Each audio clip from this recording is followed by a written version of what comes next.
No passado chamava-se Lovett's Grove. E antes que nós nos chamássemos adventistas, o casal White foi ao estado de Ohio. E eles queriam visitar ali famílias guardadoras do sábado. Eles passaram o final de semana visitando cerca de 40 famílias. E nos dias 13 e 14 de março de 1858, eles celebraram o sábado junto com essas 40 famílias. E ali reunidas numa schoolhouse, eles passaram um alegre sábado. Nós não nos chamávamos ainda adventistas do sétimo dia. Esse nome só chegou no início da década de 1860. Naquele sábado, faleceu um garoto de apenas 5 anos de idade. E então o pastor Tiago White foi convidado para celebrar o funeral de William Avery. E eles ficaram para o domingo. E no domingo, o pastor Tiago White fez o seu sermão. E após terminar, ele perguntou se Ellen, sua esposa, queria dirigir algumas palavras aos enlutados. Ellen disse que sim, mas quando ela começou a falar, ela foi tomada em visão. E essa visão durou cerca de 2 horas. Você consegue imaginar no meio de uma cerimônia fúnebre, a profetisa em visão, e agora todos têm que esperar, terminar a visão, para dar prosseguimento à cerimônia? Pareceu algo bem inconveniente. E Tiago White tentou explicar o que estava acontecendo, como funcionavam as visões. E de fato as pessoas foram embora naquela tarde de domingo, dizendo uma coisa: hoje vimos coisas estranhas. No dia seguinte, na segunda-feira, a família Tillotson levou o casal White até uma pequena estação ferroviária na cidade de Fremont. E ali eles pegaram um trem em direção a Jackson, no estado de Michigan, aonde fariam uma parada e depois seguiriam mais 80 quilômetros para Battle Creek. Dentro do trem, Ellen G. White teve tempo para conversar com Tiago a respeito do que ela vira durante a visão no dia anterior. O Dr. Roger Kuhn, em sua obra, diz que nesse trem havia um passageiro invisível, não pagante, que prestava muita atenção na história: Satanás. E quando Satanás ouviu as palavras de Ellen a respeito da visão, era uma descrição da origem do pecado no universo, do grande conflito ao longo da história e de como ele vai terminar. E quando o diabo percebeu que toda a sua estratégia seria revelada nas visões que Deus havia concedido a esta mulher, na ocasião com cerca de 30 anos, Ellen G. White, o diabo se propôs a não deixar que a visão fosse divulgada. E quando o casal chegou na casa dos amigos Dan e Abigail Palmer, em Jackson, não está funcionando para mim, passe por favor o próximo slide. Quando eles chegaram na casa de Dan e Abigail Palmer, em Jackson, Ellen G. White foi acometida de uma paralisia. E posteriormente ela escreveu: uma sensação estranha e fria atingiu meu coração. Passou pela minha cabeça, desceu pelo meu lado direito. E por um tempo fiquei insensível, mas fui despertada pela voz de sincera oração. Tentei usar meu braço e membro esquerdos, mas eles eram perfeitamente inúteis. E ela ficou tão abatida que achou que seria seu fim. Achou que morreria a 80 quilômetros de casa. Achou que nunca mais veria seus filhos. Mas Deus levantou sua profetisa. Tiago White a ajudou no trajeto até Battle Creek. E quando lá chegou, ela estava tão enferma, mas Deus disse que ela precisava escrever o que ela havia visto. Passa para mim. E aí na sua casa em Battle Creek, ela escrevia uma página por dia e descansava 3 dias.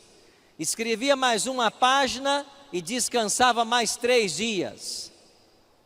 E Deus revelou então para ela que o ataque de paralisia que ela sofrera na casa de Dan Palmer tinha sido o próprio Satanás tentando estrangulá-la. Ele tentou matá-la para que a visão não fosse escrita, mas Deus preservou sua vida para que esta informação viesse à tona. E no mês de setembro daquele ano, saiu o que nós chamamos de Spiritual Gifts, volumes 1 e 2, que depois veio a ser traduzido como A Grande Controvérsia entre Cristo e Satanás. Um manuscrito de 219 páginas, desmascarando a obra de Satanás e dando para nós uma visão clara do grande conflito. Nos anos posteriores, Ellen G. White terminou os volumes 3 e 4 de Spiritual Gifts e escreveu 4 volumes, chamados O Espírito de Profecia. E depois eles foram atualizados. E a partir de 1888, nós temos a publicação daquilo que nós chamamos a série do grande conflito. O desejado de todas as nações, patriarcas e profetas, profetas e reis e Atos dos Apóstolos. O que sabemos sobre a origem do mal nesse universo? Nós temos que recorrer aos profetas Isaías e Ezequiel. Lá nós temos um vislumbre de como o mal chegou em nosso universo. O profeta diz: como caíste do céu, ó estrela da manhã. E no verso 13, tu que dizias no teu coração: eu subirei ao céu, acima das estrelas de Deus, exaltarei o meu trono. Apocalipse diz que por causa dessas pretensões no coração desse anjo, houve uma batalha no céu, e Lúcifer foi expulso, e ele arrastou consigo a terça parte dos anjos de Deus. Ellen G. White amplia um pouco a visão, e ela diz que Deus, em sua grande misericórdia, suportou longamente a Satanás. Reiteradas vezes lhe foi oferecido perdão, sob a condição de que se arrependesse e se submetesse, mas ele jamais aceitou. E ela diz ainda: havendo perdido sua posição nas cortes celestiais, Satanás ainda solicitou para ser readmitido no céu, mas Cristo lhe disse que isso seria impossível. O próprio Satanás deixou a presença de Cristo, plenamente convencido de que não havia possibilidade de ser reintegrado no favor de Deus. E uma vez que ele perder a chance de continuar na presença de Deus, ele tornou-se o grande inimigo. E a partir daí, a sua estratégia foi revelada. E o que nós sabemos sobre a sua estratégia ao longo da história? Apocalipse 12 diz: ai da terra e do mar, porque o diabo desceu até vós, sabendo que pouco tempo lhe resta. E a estratégia do diabo hoje é trabalhar com opostos. Ou ele procura levar as pessoas à satisfação e ao prazer, e como resultado disto, nós temos uma sociedade hedonista, que vive apenas pela busca do prazer. Se me dá prazer, isto eu quero. E ele mantém muitos aí, ludibriados pelo prazer, pela aventura. Mas ele leva para um outro extremo. Ele traz tragédias, catástrofes, misérias. E ele mantém outros cativos do sofrimento. E a religião, que deveria ser um norte para todos nós, a igreja, que deveria estar para orientar as pessoas dentro desse grande conflito, acaba tornando-se uma verdadeira Babilônia.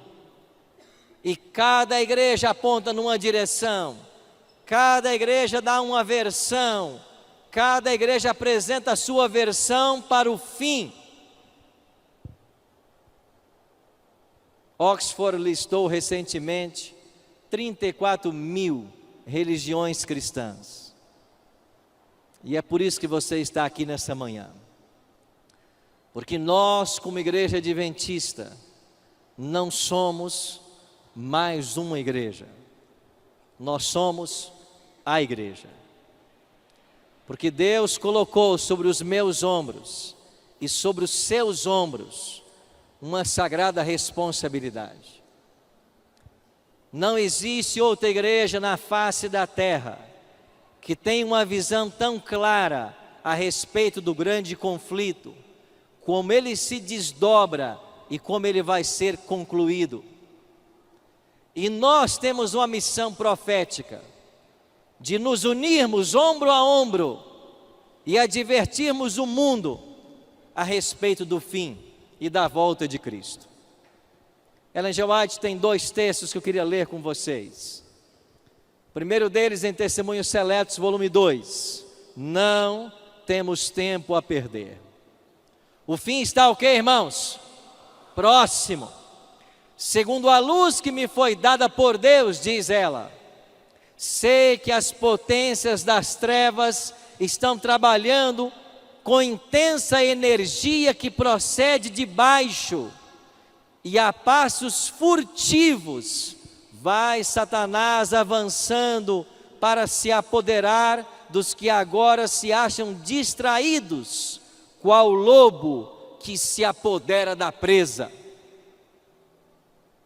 Muitos estão ensinando que o diabo não existe, muitos estão fazendo brincadeira com ele, mas ele está furtivamente desenvolvendo sua obra e levando milhares à ruína, e nós não temos tempo a perder. E ela faz uma outra advertência em Testemunhos Seletos no volume 3.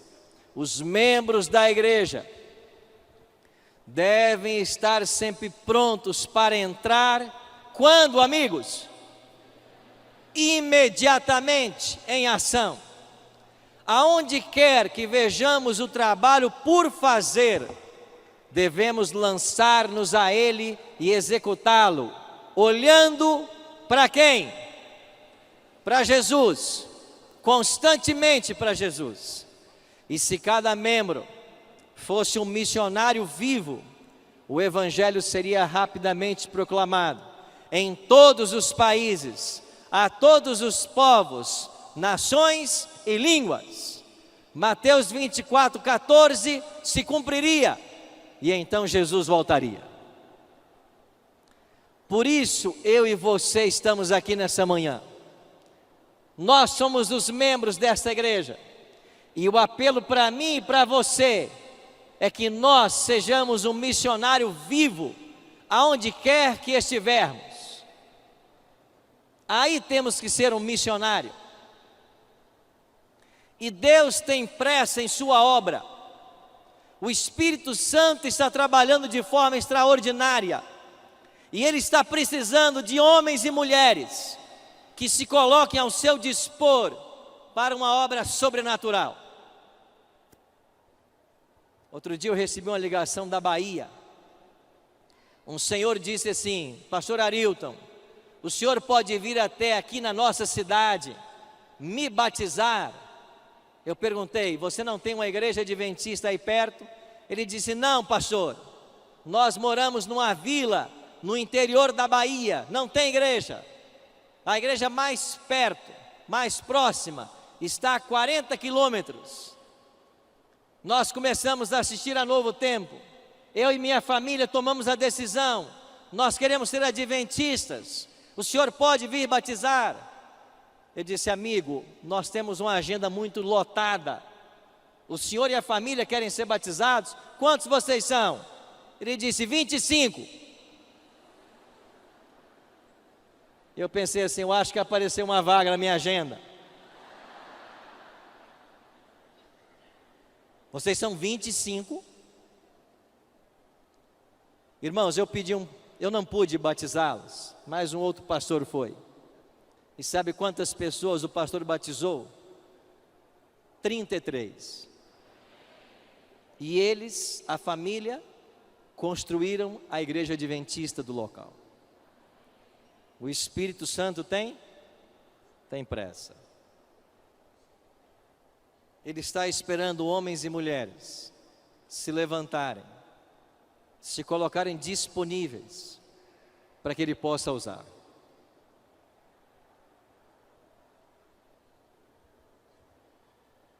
Eu queria mostrar para vocês um convite.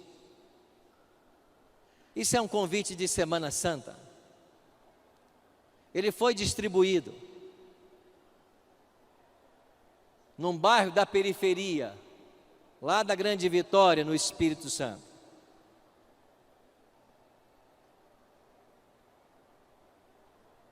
E esse convite chegou na mão de um garoto de 13 anos. Eu me lembro como se fosse hoje. Era um domingo à noite. Eu estava em casa, estava chovendo, e eu assistia Os Trapalhões, que era um programa que eu gostava. Esse convite chegou na minha mão. Alguém disse: hoje começa um programa especial aqui no bairro, a respeito da vida de Cristo. E embaixo do convite estava escrito: a vida em sua morte. Eu disse: eu não vou, está chovendo muito, estou vendo meu programa favorito. Mas eu fiquei olhando para aquele convite e algo tocou meu coração. E eu deixei a minha casa, enfrentei uma rua que já estava alagada e fui para um salão. E lá eu encontrei um médico, ancião dessa igreja, que mesmo tendo uma agenda muito concorrida, separava tempo para falar do amor de Cristo. Seu nome, Dr. Emanuel Ruela. E esse homem alto, um pouco corcunda, falava do amor de Deus como eu jamais tinha ouvido. E todas as noites, ele foi cativando meu coração. Eu fiz um estudo completo com eles, chamado Encontro com a Vida. E quando foi em setembro daquele ano, eu me batizei e aceitei a Cristo como meu Salvador. O evangelismo desse médico, ancião de igreja, durou 60 noites. Mas nas 60 noites, ele levou ao batismo apenas um garoto de 13 anos. Muitos olharam e disseram: o evangelismo de Dr. Emanuel Ruela esse ano foi um fracasso. 60 noites e batizou um garoto. Mas esse garoto era eu. E graças ao seu trabalho, eu não tive o destino que tiveram meus amigos de infância. Todos morreram nas drogas. Todos. Você não tem ideia do quanto o seu trabalho é precioso. Você não tem ideia de quanto é valoroso cada sermão que você faz, cada estudo, cada evangelismo. E mesmo tendo se passado mais de 30 anos, eu guardo esse convite comigo até hoje. Porque há mais de 30 anos, eu recebi um convite da Igreja Adventista. Graças a esse folheto, a esse papel, eu pude ter a minha oportunidade, a minha experiência com Jesus. Você foi chamado aqui hoje para fazer uma obra excelente. Nós pastores até recebemos para fazer isso. Você não. Mas Deus um dia vai recompensar você. Nós não podemos. A igreja não vai poder nunca recompensar você pelo que você faz. Você podia estar com a sua família, podia estar no lazer, podia ter viajado, mas nesse domingo, você veio aqui para esse local, porque Deus tem um plano especial na sua vida. Ele quer usar você, e só a eternidade vai revelar os frutos do seu trabalho. Por isso, se prepare, porque vai ser um domingo muito especial. E se nós nos colocarmos à disposição de Deus e de seu Espírito, nós veremos milagres acontecerem. E enquanto ela viajava para Jackson, Michigan, voltando para casa, ela contou em um trem a visão para Tiago White. E quando eles chegaram em Jackson, na casa de Dan e Abigail Palmer, o diabo tentou matar Ellen G. White. Ele não queria que a visão fosse revelada. Pode passar?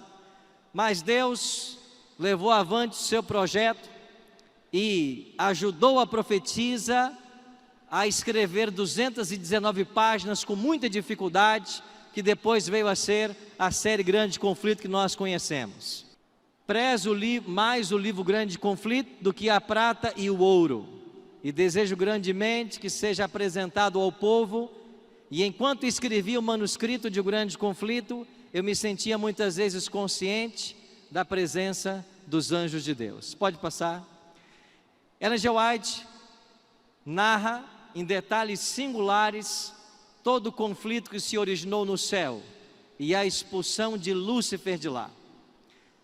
Em uma ocasião eu fui chamado para um debate numa rádio e eu estava falando a respeito da veracidade do dom profético. E ali havia mais 3 pastores e um deles disse assim para mim, com um grande conflito nas mãos: Pastor Arilton, se essa mulher é profetisa, me explica então o que ela está escrevendo aqui. E ele leu partes do Grande Conflito que dava detalhes a respeito da expulsão de Lúcifer no céu. E depois ele se voltou para mim e perguntou: aonde está mesmo isso na Bíblia, pastor? Se ela escreve além do que está na Bíblia, ela não é uma falsa profetisa? Irmãos, há momentos difíceis, né? Mas o Espírito Santo sempre está aí para nos ajudar. E na mesma hora me veio a resposta. E eu disse para ele assim: Ellen G. White escreveu algo que não está na Bíblia. E ela pode fazê-lo porque ela é uma profetisa. Porque só o profeta pode dar uma informação que não está na Bíblia. Agora, se você me provar que ela é uma falsa profetisa, eu dou o braço a torcer. Você pode?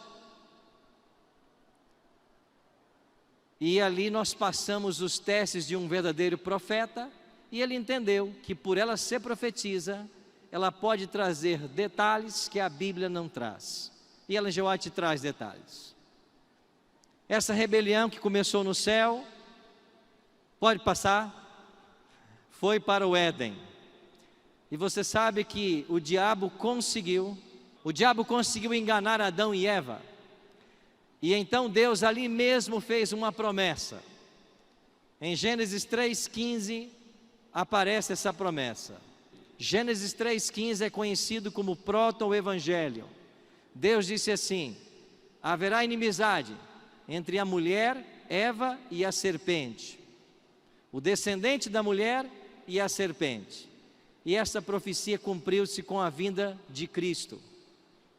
Interessante que quando Adão e Eva têm o seu primeiro filho, Gênesis 4:1 vai registrar palavras de Eva: adquirir um varão com o auxílio do Senhor. Assim traduziu-se o português, mas no original hebraico não está assim. O hebraico diz: adquirir um varão, o Senhor.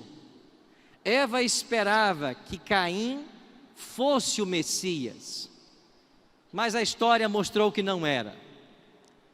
Depois Deus estabelece a aliança com Noé, os filhos de Noé. Um deles era Sem, as famílias semitas, e foi com as famílias semitas que Deus estabeleceu sua aliança.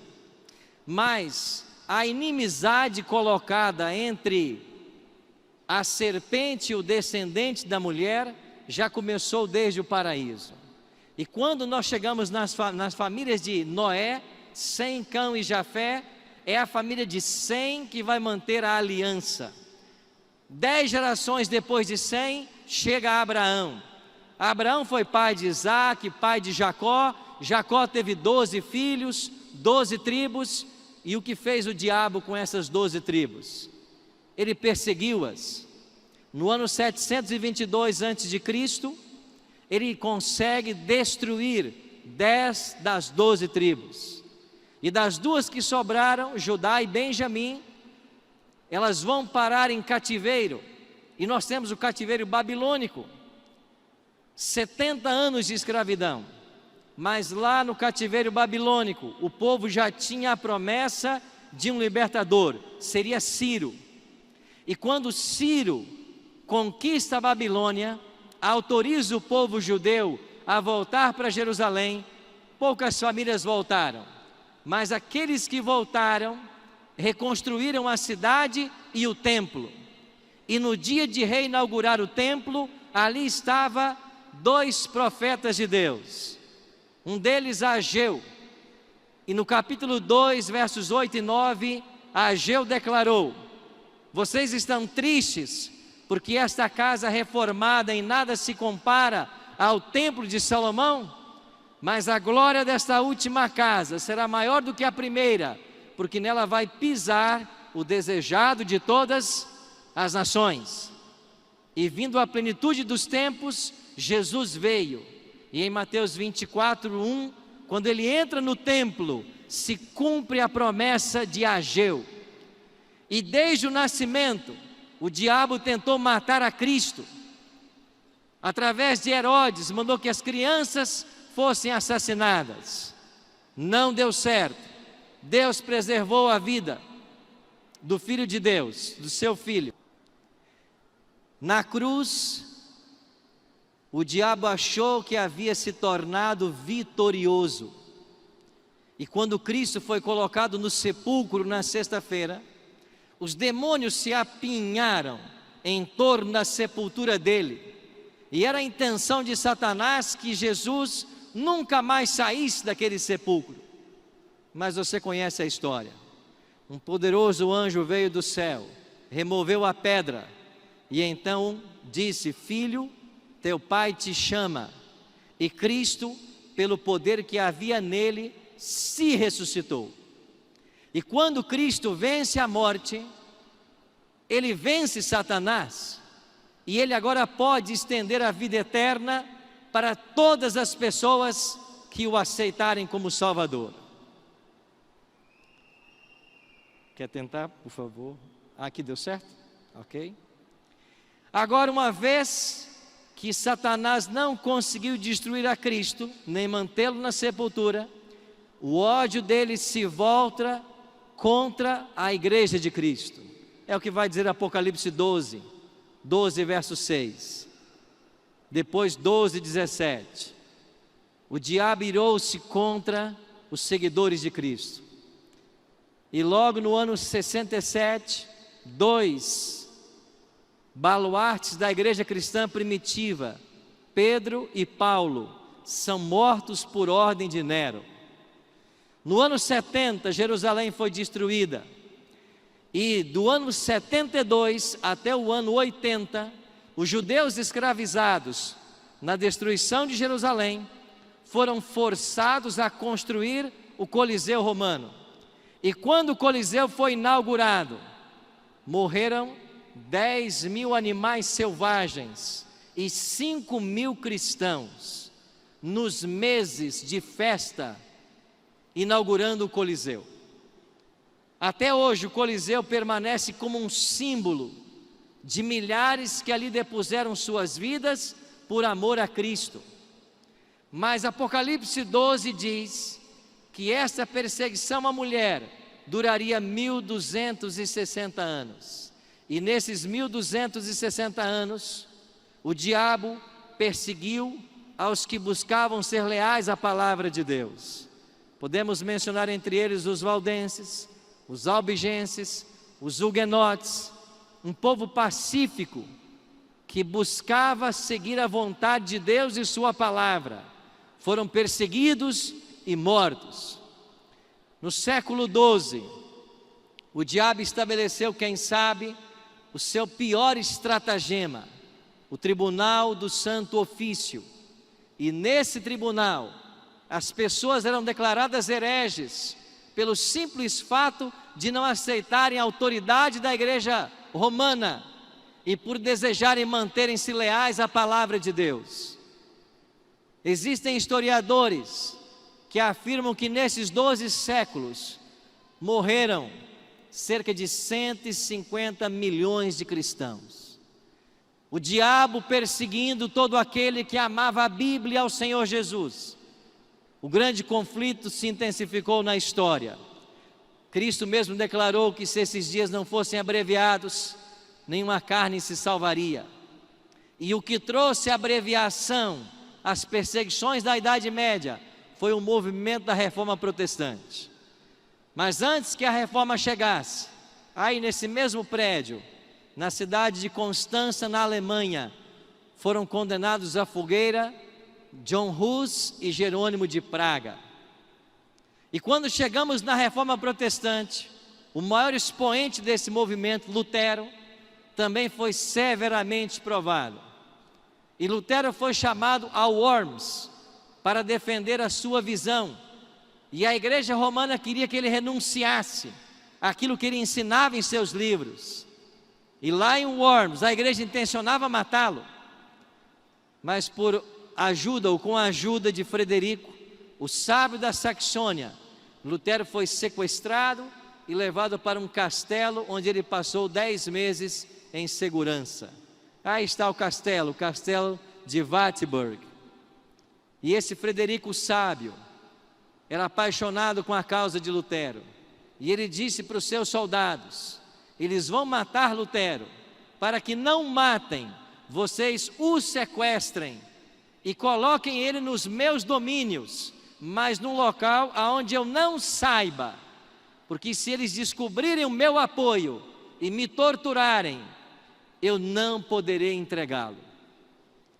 E por 10 meses Lutero ficou aí, oculto nesse castelo, de onde traduziu o Novo Testamento para o alemão. E quando todos pensavam que Lutero estava morto, o povo estava tendo a Bíblia na sua língua. O autor de Hebreus capítulo 11 diz que todos esses que morreram ao longo da história eram homens dos quais o mundo não era digno. E quando nos aproximamos do fim agora do grande conflito, Ellen G. White faz uma previsão. No grande conflito, na página 48, ela escreveu: haja um reavivamento da fé e do poder da igreja primitiva, e o espírito de opressão reviverá, reacendendo-se as fogueiras da perseguição. Amigos, o que está diante de nós nesse grande conflito? Deus vai levantar dentro dessa igreja um tremendo movimento, que vai ser liderado pela chuva serôdia. Sinais maiores que os apóstolos fizeram voltarão a acontecer. E quando esses sinais começarem a acontecer, quando as 3 mensagens começarem a ser pregadas no poder do Espírito, as perseguições voltarão. Mas quem está preocupado com perseguição? Nós devemos estar preocupados em estar prontos para receber esse poder. Porque finalmente, quando concluir-se a história humana, todo ser humano vai ser possuído por um Espírito. E aqueles que não forem possuídos pelo Espírito Santo, na chuva serôdia, serão possuídos pelos espíritos demoníacos. Porque os 4 anjos soltarão os ventos, e o ser humano ficará entregue à mercê de Satanás. E Satanás fará com estes agora, sem a proteção divina, o que bem lhe entender. E eu fico pensando, se num tempo onde o Espírito atua como hoje, nós testemunhamos as maiores atrocidades acontecerem, o que vai acontecer quando o Espírito finalmente se retirar da terra? Por isso são solenes os momentos que nós, como igreja, estamos vivendo. E eu e você precisamos nos preparar para esse momento.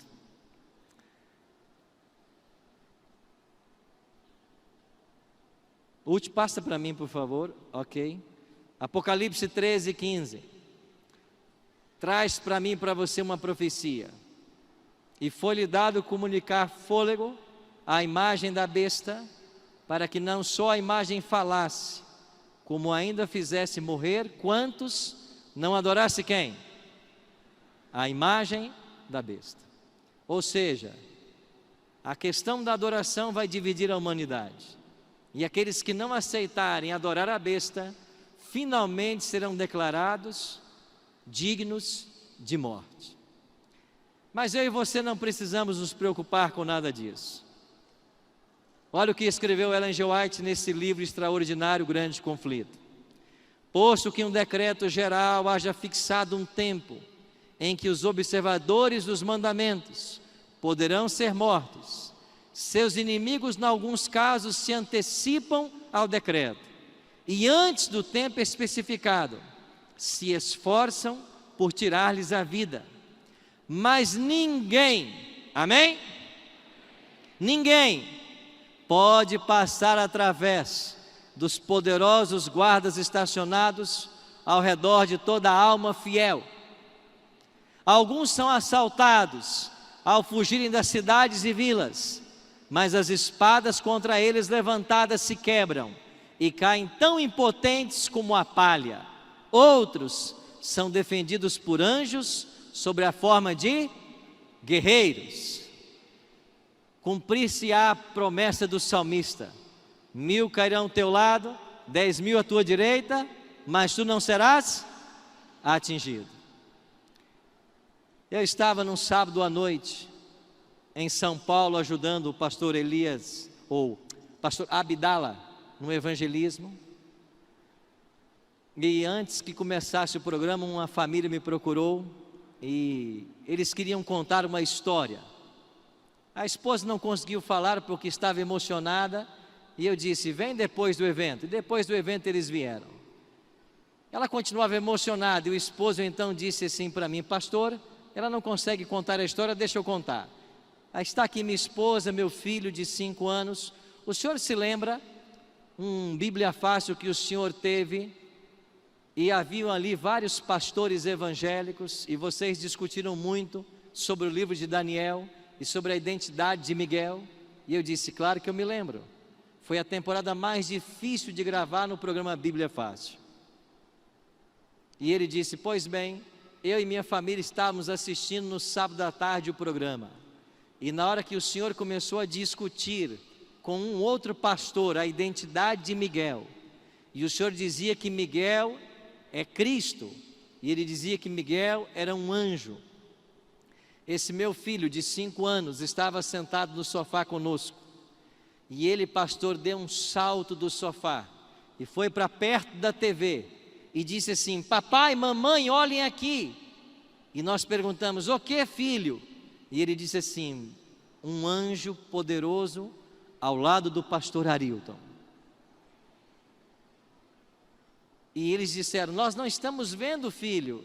E o nosso filho insistia: pai, mãe, olha aqui, do lado do pastor Arilton, um anjo enorme de branco, o senhor não está vendo? E naquele sábado à noite, com Marcos Gabriel, eu entendi por que aquela temporada foi a mais difícil de ser gravada. Porque quando o evangelho eterno é pregado, a oposição é levantada. Mas todas as vezes que entrarmos no terreno para resgatar almas sinceras, os anjos de Deus estarão conosco. Você colocou um desafio no papel esta manhã. Nunca se esqueça: ao você sair para fazer o trabalho de Deus, mesmo que você não veja, os anjos irão com você. E eles irão para proteger você, para guardar você e para dar a você a certeza da vitória. E agora, no tempo do fim, pós 1798, pós supremacia papal, o Apocalipse declara o seguinte: irou-se o dragão contra a mulher e foi pelejar com os restantes da sua descendência, o último remanescente. Quem são eles?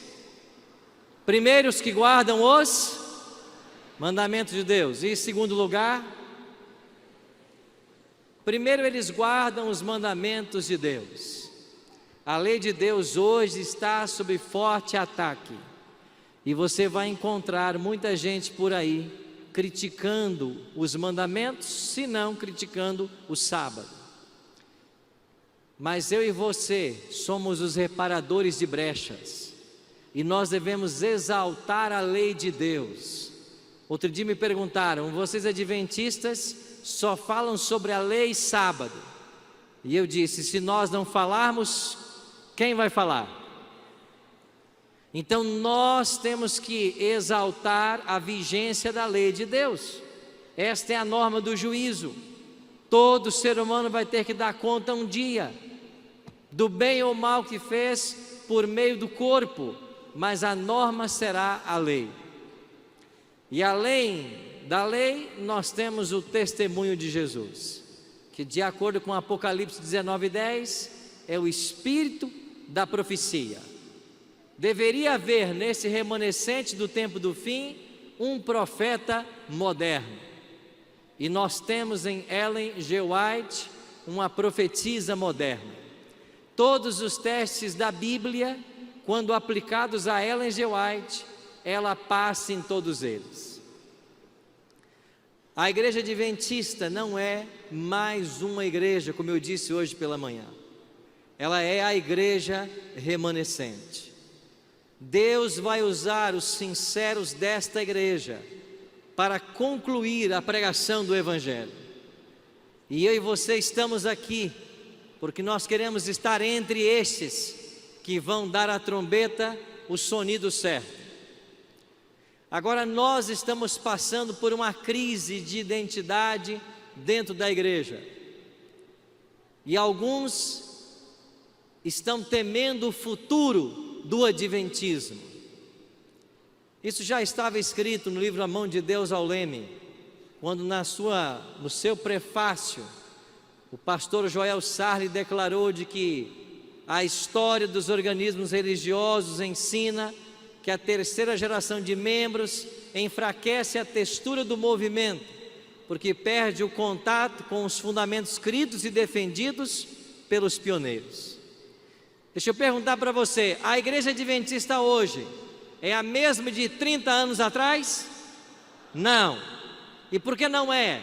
Porque quanto mais distantes de Ellen G. White, quanto mais distantes de José Bates, Uriah Smith, etc., nós corremos o risco de perdermos nossa identidade. E alguns estão falando já sobre o fim da igreja como um organismo vivo. Esse autor David Mulberg, que é um sociólogo da religião, ele diz que toda igreja tem 5 ciclos de vida. E quando chega o quarto, que é a institucionalização, o movimento se desintegra. E mesmo ele não sendo adventista, ele faz uma análise da igreja adventista. E ele diz assim: os adventistas passaram por sua organização incipiente de 1844 a 1863.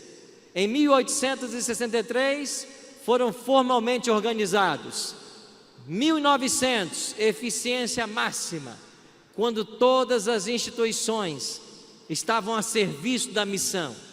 1950, ele aponta que começou o processo de institucionalização da igreja e que o próximo passo será a sua desintegração. Será que isso vai acontecer com o adventismo?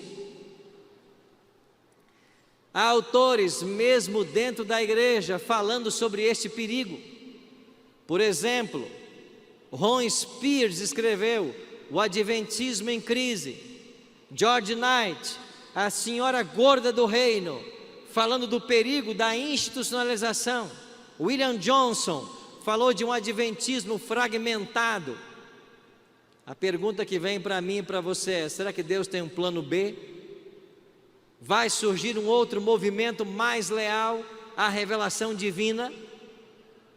Os que estão dizendo que sim, estão apontando para o movimento cíclico da história. E eles dizem o seguinte: olhe para o povo de Israel.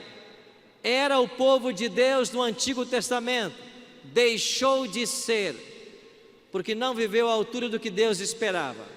Então Deus levantou a igreja cristã primitiva, mas esta igreja organizada com os 12 apóstolos, ela também vai cair da fé, e Deus vai tirar dela os sinceros e levar para o deserto. Depois tivemos o movimento da Reforma Protestante, que acontece dentro dos 1260 anos em que a igreja estaria no deserto. Mas o movimento da reforma não reformou tudo o que pretendia, e eles cometeram excessos. E então veio o movimento milerita, e do movimento milerita surgiu a igreja adventista. Então a pergunta que fica é: será que Deus vai usar outro movimento, como tem usado até aqui na história? Eles até estão citando Ellen G. White, e Ellen G. White tem um texto que diz: por não haverem cumprido o propósito de Deus, os filhos de Israel foram abandonados e o convite divino estendido a outros povos. Se estes, falando dos adventistas, também se provarem infiéis, não serão da mesma maneira rejeitados? Então vem a pergunta: poderia a nossa igreja ser substituída por um outro movimento mais leal à revelação divina? Para responder essa pergunta, temos que considerar 3 fatores. O primeiro deles, a natureza profética do movimento adventista. A igreja adventista é, no mundo, a única igreja que tem certidão de nascimento. Nós nascemos no dia 22 de outubro de 1844, conforme apontava a profecia bíblica de Daniel 8, 9 e Apocalipse 10. Nós não surgimos porque 2 pastores brigaram. Nós não surgimos porque alguém um dia acordou e teve uma ideia: eu vou fundar uma igreja. Não, nós surgimos como resultado de uma profecia. Seremos nós substituídos? Não. Por que não? Porque nós somos a igreja da profecia. Amém? Segundo motivo, nós temos um profeta moderno. Na hora que Deus tinha que levantar essa igreja, em 1844, Deus tinha que suscitar um profeta. O diabo sabia disso e havia levantado nos Estados Unidos milhares de falsos profetas. Deus então chamou Reis em Foz, finalmente ele não aceitou. Deus chamou William Foy, finalmente ele não aceitou. E então Deus chamou Ellen Golden Armour. E esta mulher dedicou 70 anos de sua vida a esse ministério profético. Legou a esta igreja 100.000 páginas manuscritas. Eles não estão no mesmo pé de igualdade que a Bíblia. A igreja adventista não tem doutrina fundamentada em Ellen G. White, mas os conselhos que ela deixou para mim e para você são conselhos divinos que devem ser seguidos. Essa mulher, com muita dificuldade, cumpriu o plano de Deus para a vida dela. Eu me lembro numa ocasião em que ela reclamou com Deus e ela disse: eu não pratico o que eu escrevo, eu estou sendo incoerente, eu viajo muito e meus filhos ficam na mão de outras mulheres. E Deus levava tão a sério o ministério dessa mulher que Deus disse assim para ela: se o problema são os filhos, eu vou tirá-los todos. Ela disse: não, eu vou continuar viajando. Mas você entende como Deus encarava o ministério dessa mulher? E o que eu acho engraçado é que, vez por outra, se levanta alguém dentro da igreja criticando, dizendo não crer no que ela escreveu. Você tem esse direito. Agora, ache nos escritos dela alguma coisa que não está de acordo com a Bíblia. Não critique sem saber. Não seja Maria vai com as outras. Não vá pela cabeça de outros. Terceiro, a igreja adventista tem uma visão de sacudidura escatológica. Por isso ela não vai ser substituída por um outro movimento. O que significa essa visão? Eu vou exemplificar nesse gráfico. A igreja adventista é a igreja remanescente, mas dentro do remanescente você tem o trigo e o joio. E lá fora está a Babilônia, a confusão religiosa que se assentou em nossos dias. Mas dentro de Babilônia você tem o fiel e o infiel. O que será a sacudidura escatológica? Sairá do adventismo o joio, e ele vai para a Babilônia, e os sinceros de Deus em Babilônia virão para o remanescente. Esse movimento já começou, e toda vez que alguém se levanta e começa a falar contra essa igreja, ele se caracteriza joio, porque a profetisa escreveu: fraca e defeituosa como possa parecer, esta igreja é a menina dos olhos de Deus. E quem fala desta igreja está colocando o dedo nos olhos de Deus. Fraca e defeituosa como possa parecer. Dentro da igreja você tem o trigo e o joio, mas não é a nossa missão separar. É o próprio Cristo quem vai separar. E Ele mesmo disse: eu tenho muitas ovelhas que não são desse aprisco, a mim convém conduzi-las. Elas ouvirão a minha voz, e haverá um só rebanho e um só pastor. Eu fico feliz com esse texto, porque não é missão minha conduzir os sinceros, nem sua, é missão dele, mas Ele quer usar você. Ele escolheu depender de você. Para o Bíblia Fácil, as pessoas se inscrevem mandando vídeos. E um tempo atrás eu recebi um vídeo que dizia assim: um homem, um fazendeiro do Mato Grosso, ele disse assim: eu não acredito em Deus, não acredito na Bíblia, mas se me chamarem para esse programa, eu vou. Foi isso o vídeo dele. Eu não acredito em Deus, não acredito na Bíblia, mas se me chamarem eu vou. E quando eu vi o vídeo, eu disse para a produção: esse é o tipo de gente que nós queremos, chamem ele. E ele veio, chegou no domingo aqui no Cevisa. Segunda-feira começaram as gravações, ele nem comentava nada. Terça-feira, indiferente. E eu tentei me aproximar um pouco dele, nas caminhadas, nas refeições. Tentei cativar a atenção dele, e ele começou a se interessar aos poucos. Na quarta-feira, já participou um pouco no programa, fazendo algumas perguntas. Quando foi na quinta de manhã, quando eu me assentei na mesa para tomar o desjejum no Cevisa, ele chegou e disse: pastor, posso me assentar com o senhor? Eu disse: claro. E ele se assentou e disse: pastor, posso te dizer algo? Eu disse: pode.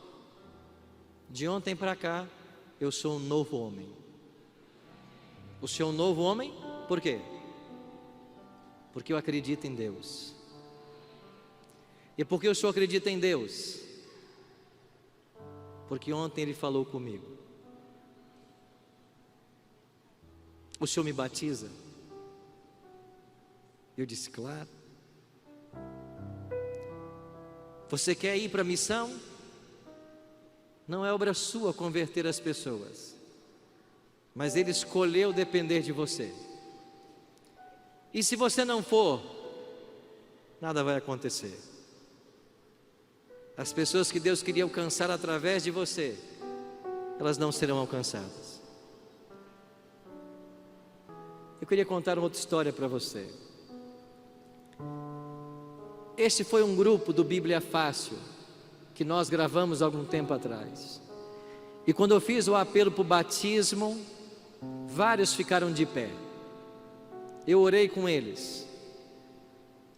E quando terminou a gravação, apagaram-se as luzes, eu vim desmontar o meu equipamento, e 4 jovens dessa foto se aproximaram e disseram assim: pastor, nós queremos ser batizados. Eu disse: eu sei, eu vi vocês de pé. Não, pastor, a gente quer é agora. Eu disse: olha, agora eu não posso batizar vocês. Eu vou explicar como funciona. Vocês irão para a igreja, um pastor vai cuidar de vocês. Vocês receberão estudos que eu não toquei aqui. Vocês vão começar a frequentar, e então vocês serão batizados. E eles foram. Eu voltei para desmontar o equipamento, e uma garota voltou e disse: pastor, eu queria ser batizada agora. Eu disse: mas você não entendeu o que eu acabei de explicar? Ela disse: pastor, o senhor não conhece a minha história. Eu disse: qual é a sua história? Pastor, eu era membro da igreja cristã por 10 anos. A minha família toda é da igreja. Me ensinaram a vida inteira que vocês são uma seita. Eu nunca conversaria com um adventista. Na nossa igreja só existe uma autoridade, é o presbítero, e quando ele fala debaixo de revelação. Mas um dia meu esposo chegou em casa e disse: comprei um presente para você, uma antena da Sky. Aí tem vários canais de culinária, eu sei que você gosta tanto. Eu vou colocar a TV na cozinha para que você assista enquanto você prepara as refeições. Eu fiquei muito feliz com o presente, comecei a assistir. Mas pastor, eu cheguei no canal da Novo Tempo, e quando eu comecei a ver o que os pastores pregavam na TV Novo Tempo, e que eu nunca havia aprendido em 10 anos na igreja, eu entrei num conflito. Eu chamei meu esposo e disse para ele: olha o que esse povo está ensinando. E o meu esposo disse: este canal é de uma seita, nunca mais sintonize. Mas eu não ouvi meu esposo, eu continuei assistindo. O Espírito de Deus trabalhou no meu coração, e chegou num momento que eu entrei num conflito tão intenso, que eu me coloquei de joelhos e disse para Deus: se esse canal tem a verdade, eu quero uma revelação do Senhor. No dia seguinte o telefone lá de casa tocou. Era o produtor do Bíblia Fácil, Davi. E ele disse para mim: você foi selecionada para gravar com o pastor Arilton Bíblia Fácil. E eu disse: eu fui o quê? Selecionado? Eu não me inscrevi em lugar nenhum. Como é que você tem o meu telefone? Como é que você sabe o meu nome? E o produtor, sem entender nada, disse: eu não sei. Eu só sei que o seu nome está aqui entre aqueles que querem gravar com o pastor Arilton. E ela disse: mas eu não me inscrevi em lugar nenhum. Como você sabe meu nome? E enquanto ela discutia com o produtor, ela se lembrou da oração do dia anterior. E disse: é Deus me respondendo. Ponha meu nome, eu vou. E é por isso que eu estou aqui, pastor. E quando o Senhor fez o apelo para o batismo, eu peguei meu telefone e eu fui lá fora. E eu liguei para o meu esposo. Ele disse assim: você vai se batizar? Ela disse: eu vou. E ele disse: então escolha entre ser batizada e o seu casamento. Se você se batizar, não precisa voltar para casa. O casamento está acabado. E eu disse para o meu esposo: pastor, você está pedindo para mim escolher entre você e Cristo? A escolha está feita. Eu fico com Jesus. Pastor, eu não tenho mais esposo. Eu não tenho mais casa para morar. A minha família certamente vai me abandonar. E o senhor não vai me batizar? Na mesma hora eu desci para a piscina e batizei essa garota. Ela voltou para casa. O esposo perguntou: você se batizou? Ela disse: sim. Aqui não é sua casa mais então. E ela foi expulsa de casa.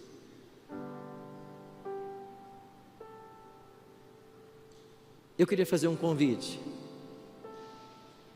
Tem alguém nessa tarde que ainda não passou pelo santo batismo, mas você está aqui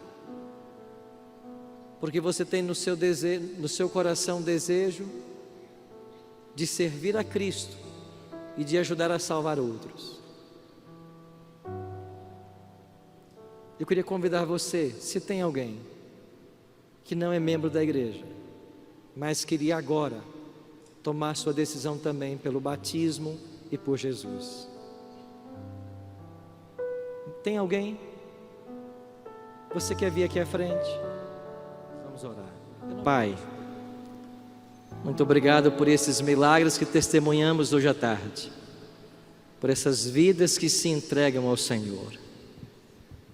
Oramos por cada um destes que aqui à frente veio, que o Senhor possa enviar dos céus poderosos anjos para guardá-los e protegê-los até o dia do seu batismo e até o dia da tua volta.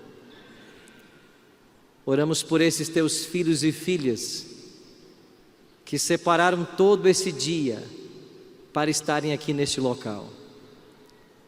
Que o teu Espírito Santo conduza cada um deles. Que o Senhor coloque em nosso caminho as pessoas que o Senhor deseja que alcancemos.